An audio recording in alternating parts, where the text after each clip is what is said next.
Welcome to day 4 of our daily Bible devotions. We have been going through our academic approach in discovering the truth about the existence of God. And because we're doing it academically in a research like fashion, we have already established the question. We have already talked about the significance of the study. We have talked about the definition of terms yesterday. So today we're going to talk about hypothesis and methodology. Okay, but before we go into that, let's review our clarification of our terms. Now, we said yesterday that our definition for God or the term God is this, that God is the logical cause or the origin of the universe and mankind.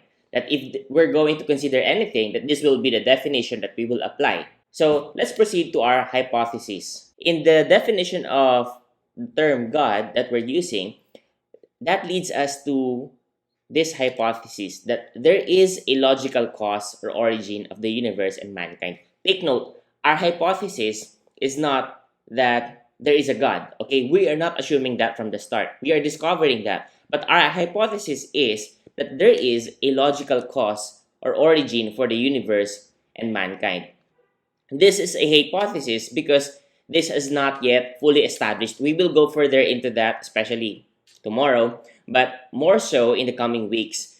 Not everyone believes that there is a cause or origin for the universe. We are going to discover further whether there is really a cause or origin for the universe and mankind. And our hypothesis is, initially, we're saying that there is a logical cause, and then we will proceed to test this. And that leads us to the next step.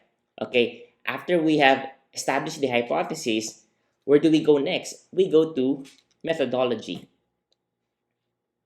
And we mentioned earlier that we're going to test that. Okay, this is the hypothesis, right? There's a logical cause or origin of the universe and mankind. Now, if we're going to test that, how exactly are we going to test for the logical cause or origin of the universe and mankind?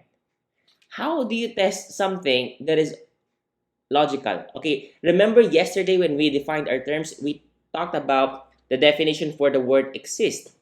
Exist means to be in an objective reality, independent existence. Objective reality can be proven empirically, historically, legally, or logically. Now we're talking about a logical cause, not empirical cause, not historical cause, logical cause.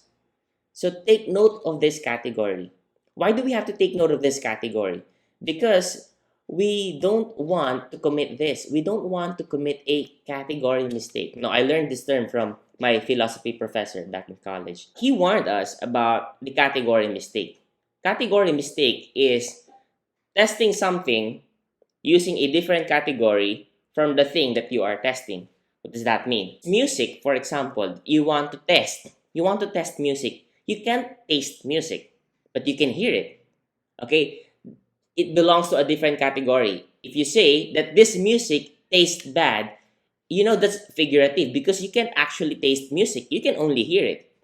The category of music is something that appeals to the auditory senses, not to your taste buds. So you can't taste it. When you want to test a movie, you're going to see it, you're going to hear it, but you cannot taste it. You cannot say that this movie tastes bad. It belongs to a different category. Now, if we're talking about food, you can't just hear it. I heard that this food is bad. Okay, but that's not valid. You only heard that. If you want to know whether this food is good or bad, you have to taste it because the food appeals to your taste buds, not to your hearing, not to your seeing. No, that's why there are foods sometimes that it looks tasty, it looks delicious, it appeals to our eyes. But when we taste it, that's when the observation becomes valid because the food is supposed to appeal to the taste buds. It looks good, but it tastes bad. You're familiar with that experience, right? Because there's a category mistake.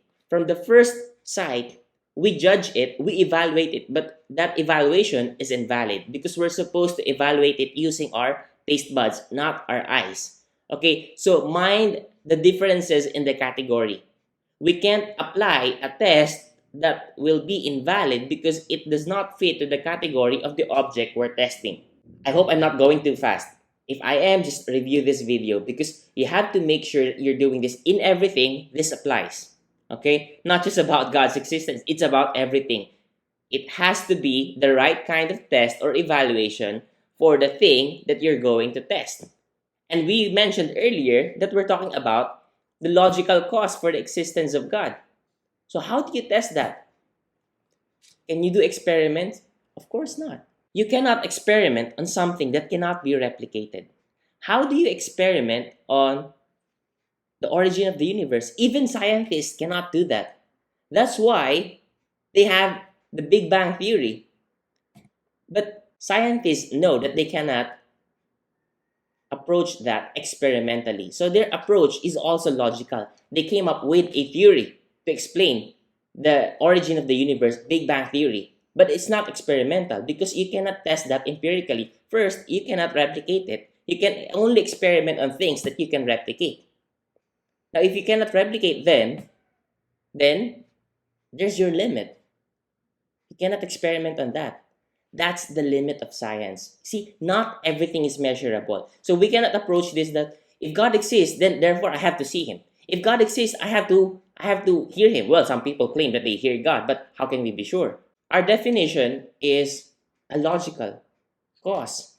So we cannot simply see it. We cannot simply replicate it. We cannot experiment on it. When we come to our limit, what do? Do we stop asking? Do we stop searching because there's already a limit to science? No, scientists did not stop. They came up with the Big Bang Theory.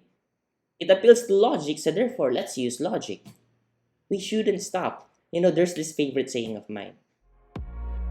It says, get wisdom. Though it cost all you have, get understanding. Don't stop. Whatever means you have to get wisdom, to get understanding, go for it. Use it.